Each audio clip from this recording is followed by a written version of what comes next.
Hello YouTube friends, welcome to day 2 of our Season 9 Hearthstone Battlegrounds reveals. If you missed day 1, I'm going to go ahead and in the top right corner link the video right now so you can check out our announcement blog post video as well as neutral, spells, and mech. Today is all about Dragon and Naga.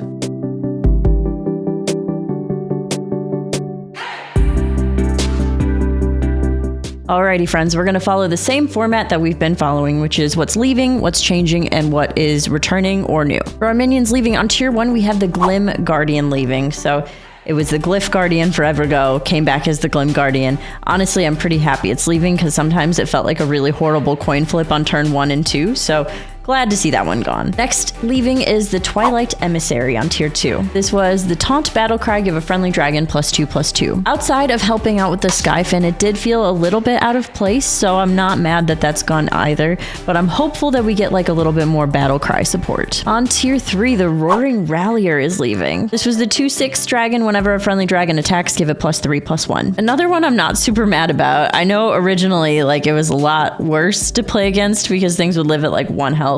But, you know, it's okay. I am not the biggest fan of the during combat buffs for dragons, so hopefully that's going to change the landscape of dragons a little bit. On tier 4, the Wannabe Gargoyle is leaving, and this was the one that was reborn with full attack and the golden version with full attack and health. It did feel not super synergetic with some other dragon stuff going on. Also on tier 4, an interesting one leaving is Amber Guardian. This was our start of combat, give another friendly dragon +3/+3 and Divine Shield. Our Divine Shield giving dragon is going away. That is interesting. Also leaving on tier 5, the Disco Shuffler. Unfortunately, some more Battlecry dragon support leaving. This is the Choose one. Trigger a friendly minion's Battlecry or discover a Battlecry minion. I'm curious if this is leaving because of all of the Choose one synergy that we kind of talked about yesterday with day 1 of reveals, but I can't be sure. Also leaving on tier 5 is Yulon Fortune Granter. This is the 8/8 start of combat, make your lowest tier minion golden except Yulon. This was very helpful with those start of combat dragons, so I'm curious if we'll see anything that's coming in to support the start of combat as well. And last but not least leaving is tier 6 Hoarding Hate Spawn. This is a 10/10 dragon start of combat, steal 10/10 from the highest health enemy minion. It didn't feel like the worst thing to triple into if you were just like tripling into a 6 early because it was some good tempo and it did remove stuff from your opponents as well. But it did feel a little bit misaligned with the start of combat dragons because it was on tier 6 and most else you wanted was, you know, 3/4. You would triple into 5 for Yulon at most, but really wasn't going to 6. Now we have 2 dragons that are getting a little bit of a change. You know, while all these minions were leaving, I was talking about wanting a little bit more battle cry and start of combat. Electric Synthesizer that was on tier 3 is now moving down to tier 2 with a battle cry and start of combat effect of give your other dragons +1/+1. This reminds me of like Alex Straza's buddy with the battle cry and start of combat effect. I think it's actually literally that. I really love that this is located on tier 2 because it leaves the room for the versatile option of doing the battle cry line or the start of combat line. Or you can play into both until you have a better grasp. Our other dragon seeing a change, and this is a dragon that desperately needed a change, is Kaligos. Kaligos remains on tier 6. After you trigger a battle cry, give your other dragons +1/+2. So it's really not too much better than Kaligos as we know Kaligos right now, giving +1/+2, just an extra health. Maybe it adds up. Next up, we are heading into our new and returning dragons. On tier 3 is the Reverber Drake. This is some fun wordplay. This is a 2/2 with a battle cry of cast Echoing Roar on a friendly dragon. Now we know Echoing Roar as that spell that gives a minion an end of turn effect of gaining +2/+2, +3/+3. Not me saying I know what something is and then not knowing. It is indeed +2/+2. So I mean, it is a battle cry, so that's kind of nice. It is a lasting effect of an end of turn effect, which speaking of end of turn, on tier 4, the Outback Smolderer is coming back. This is a 4/3 dragon. At the end of your turn, get a 2/1 Smolderwing with battle cry, give a dragon +5 attack. As of right now, staying in the game, the Smoldering Gardener, which is that dragon that you sell and you get a Smolderwing, and General Dracasath, who gives you a 2/1 Smolderwing. Both of those are still in, so this looks like Smolderwing era. Also on tier 4 is the Efficient Engineer. This is a 5/6 battle cry.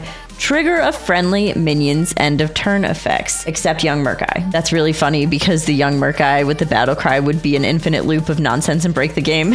I really like this minion. That's cool. So you trigger an end of turn effect, and it is a battle cry.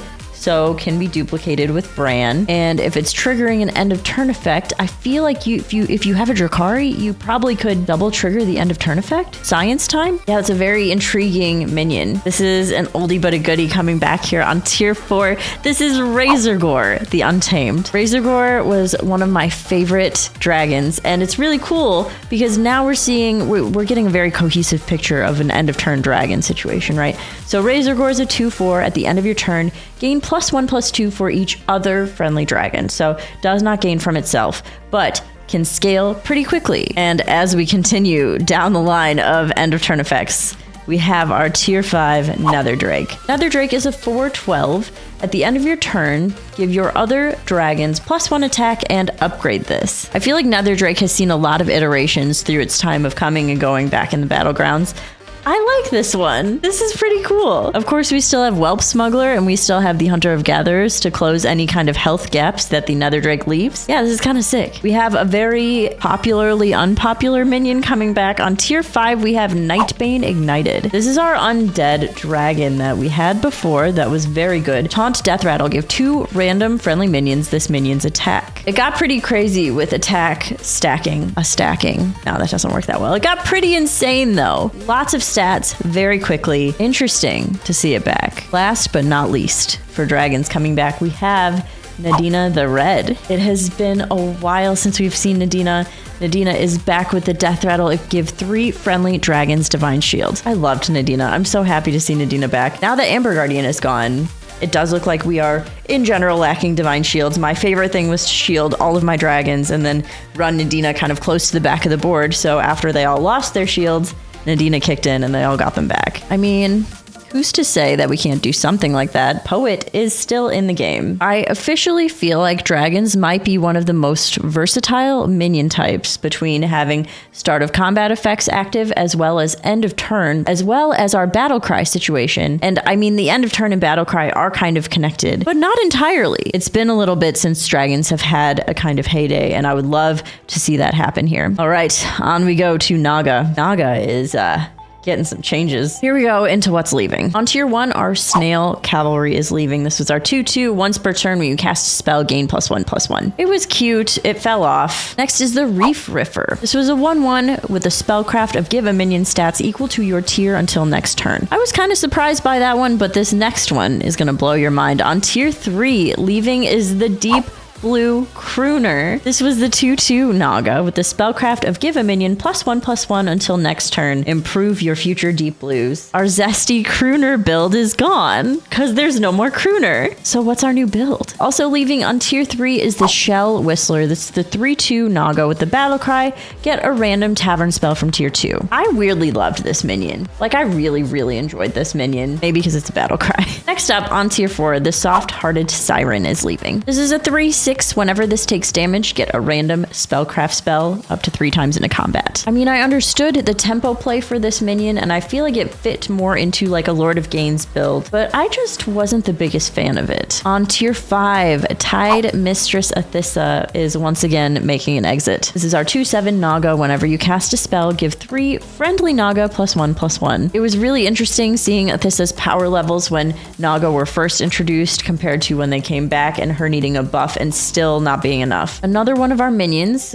during our OG Naga time is also leaving. Our tier 6 Orgazoa the Tender, which came back and is now gone again, which was the spellcraft Discover a Naga. I really didn't mind tripling into this on 6 because money and economy and free things. And last, leaving our Naga is Slither Spear Lord of Gains, which was our end of turn effect. Give your other Naga +1/+1, improved by each different spell you've cast this turn. I've recently been really into playing a Lord of Gains Naga comp, so sad to see that go, but excited for whatever's coming next. I think this is the only time I'm going to be saying this during the reveal season, but everything that is staying for Naga is not changing. It's all staying exactly the same. But we do have some new and one returning. Our first new Naga is actually a dual type. This is our Ominous Seer on tier 1. That's a Demon Naga. I don't know that we've ever had that combination before. It's a 2/1 with a battle cry. The next tavern spell you buy costs 1 less. I am not super impressed by this, but I think it's going to be kind of useful in the early turns. I don't know about this one. Joining the Naga on tier 2 is the Thaumaturgist. I said that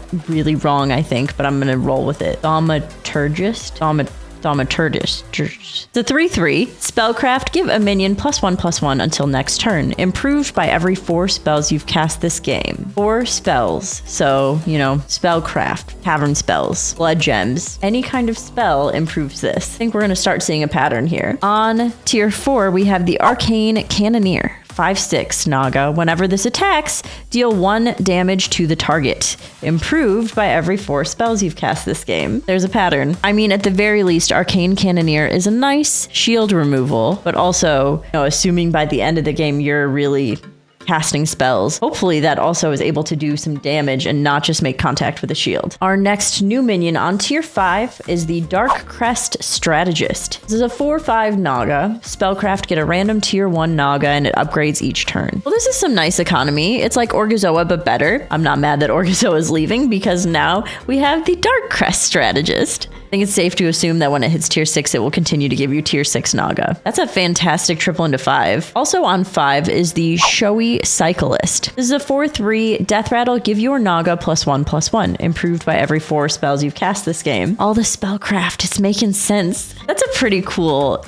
an interesting minion. Give your Naga +1/+1. There's not a lot right now of like progressive board scaling for Naga during combat. Like you're entering combat and then your board slowly diminishes. So this is a pretty interesting minion to include, and I'm curious how it'll fit into the archetype. And here is our returning minion, Silivaz the Vindictive, on tier 6 coming back, which is the 5/8 Naga. Spellcraft, discover a tavern spell. So that alone is going to be 2 spells for you to progress all of your improved by spells this game. I think I'm really liking this Naga situation that we're seeing. We have one last new minion on tier 6, the Groundbreaker. This is a 4/5 Naga. After you play a Naga, gain +1/+1. Improved by every 4 spells you've cast this game. So this is play, it's not buy. So you don't have to purchase minions to get the value, which, you know, I'm thinking Ice Fisher right now. This is really great. By the time you get to tier 6, we're going to assume that you've played a lot of spells. I feel like this might encourage a little bit more APM. And I would love to see that come back. Yeah, I'm actually really excited for the new Naga. It's not hard to cast too many spells, and it's only 4 spells to progress all of these improved by minions. Off the jump, I know it looks like, oh, this might not be the best thing, but I really feel like all of those stats are gonna explode. Yeah, I'm really excited to try this. All right, that's all we've got for today with Dragon and Naga, which means we'll be back tomorrow with Quillbore and Beast. We'll see you then. Let me know what you think in the comments, and thank you so much for watching. Bye, everyone.